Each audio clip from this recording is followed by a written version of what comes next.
Marquez Bastianini's action will definitely be called my overtaking. Pramac revealed the results of the management meeting following the controversial incident at Misano. Marc Marquez predicts the difference between GP23 GP24 is very difficult to ride. Let's discuss. Watch until the end. Marc Marquez is facing ongoing challenges with his year-old Ducati as MotoGP gears up for its intense final stages. Unlike his rivals Jorge Martin, Pecco Bagnaia and Enea Bastianini, who are equipped with the latest GP24 model, Marquez continues to navigate the season with the GP23. This discrepancy in machinery has sparked extensive discussions about its impact on Marquez's performance, particularly as the championship race heats up. Reflecting on the season so far, Marquez acknowledged the persistent differences between the GP23 and GP24. It's been a consistent theme throughout the year, especially in the latter part of the season, he remarked.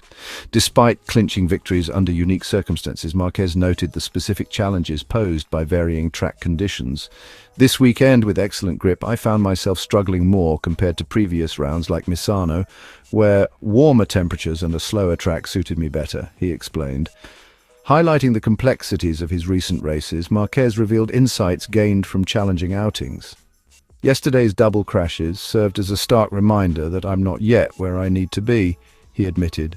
Consequently, I opted to pull back, secure a fourth-place finish and focus on regrouping for the upcoming race. Emphasizing the need for incremental improvements, Marquez underscored his determination to refine his performance. To contend for future championships, I recognize the critical importance of honing my skills to uncover those crucial fractions of a second that often determine race outcomes, he affirmed. As the season progresses into its crucial phase, Marquez remains resolute in his pursuit of optimizing his performance amidst the challenges posed by the differing capabilities of his Ducati. Pramac team principal Gino Borsoi revealed that his team had discussions with MotoGP stewards following the controversial final lap of the Emilia-Romagna Grand Prix at Misano. The incident occurred when Enea Bastianini overtook Jorge Martin at turn 4 on the last lap, causing a stir. Bastianini, riding for the factory Ducati team, made slight contact with Martin, forcing the championship leader off the track. Bastianini also hit the curb in the process, but continued on to win the race by over 5 seconds. Despite the incident, the stewards chose not to investigate, leaving Martin frustrated as he felt the overtake crossed the line of fair racing. The stewards did not mention the incident in their post-race report, raising concerns about the lack of transparency in their decision-making. Borsoi explained that his team approached the stewards to discuss the situation. Yes, we spoke to the race director, Borsoi said. They explained that it was an acceptable overtake and within the limits. That's the decision, and we have to accept it.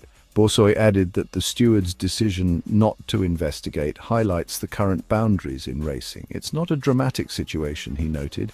That's the reality now. We're happy to have extended the gap between ourselves and Pecco, though we send our condolences to Pecco after his crash. Reflecting on the incident, Borsoi said, "What happened on the last lap was out of my hands. Race direction chose not to penalize Bastianini, and now we have to learn from this. If this is allowed, we know where the limits are for future races."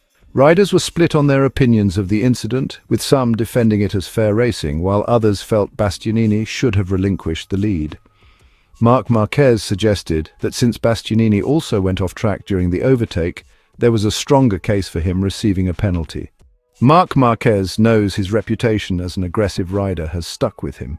When Enea Bastianini passed Jorge Martin on the final lap of the Emilia-Romagna MotoGP, many were reminded of the classic Gresini rider's maneuver. In the Misano press room filled with Italian journalists, Bastianini's move was taken lightly. Marc was asked whether he realized that his overtakes could make the race more intense. Laughing, he responded, "I just told an Italian journalist." Wearing a shirt that looked Spanish, yes, I know they'll call it a Marquez overtake, but that's fine, it's just part of racing. You need clear rules on what's punishable and what's not. Bastianini's longtime manager, the relentless Carlo Pernà, also noted that this kind of maneuver was something Marc Marquez himself would have executed at his peak. Marquez, an 8-time world champion, commented, "It's true that it was an overtake right on the edge, something I've done many times. But I want to stress, if you overtake and leave the track or force another rider off, it's punishable." He referenced his famous pass on Jorge Lorenzo in the last corner at Jerez in 2015 as an example. "It's always like that," Marc continued. "I've made mistakes by being too optimistic, taking another rider out. I've been penalized for it and I've apologized. That's racing and you push to the limit." A veteran of countless battles, Marc was asked whether Jorge Martin was holding back from taking risks to win, considering Francesco Bagnaia was already out of the race and second place would still secure Martin's championship lead. "He's ambitious, he fought for it and he defended his position well, but there were others who wanted that win, like Bastianini, and both were incredibly fast," Marquez explained. Despite not clinching victory, Martin extended his lead in the overall standings. "This leads many to believe Ducati will allow all its riders the freedom to fight for the championship." Marc was asked if he believed Martin had a real shot at winning the title. Obviously, the leader, even with a small advantage, has a better chance than second place. "Right now, Martin is the favorite because he's ahead. The key will be avoiding mistakes, especially in the early laps when you're pushing hard and reaching the limit," Marc said. "We've seen it. When you push just a bit too much, you crash. There's no point in doing 2 races at the same track because you push harder, look for more, and then, like Pecco d'Acosta, you end up falling," he explained. One passionate journalist argued that Bastianini hadn't touched the green area, but rather a part of the track painted blue for aesthetic purposes. Marc responded, "The blue is still outside the track, not green, but it's outside. You can push beyond the limits when overtaking, and that's the issue." As Marc tried to leave the room, one of the journalists pressed him for clarification. "Explain it to me so I can understand or learn from it." Hey MotoGP fans, don't forget to like and subscribe to stay updated with all the latest action.